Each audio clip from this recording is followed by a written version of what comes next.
এই সাখাত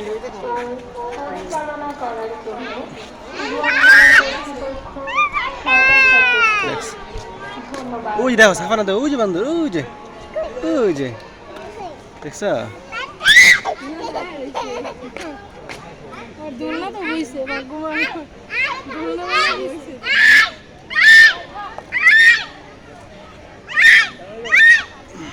সাফানা সাখাওয়াত মাইদি মো কিন্তু এটাই তো বড় বান্দর এটা নিয়ে ভিতরে দিয়ে রাও বান্দর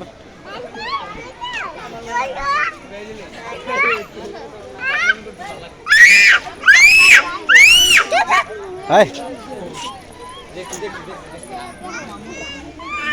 চোখা দিলি গেলিয়া বল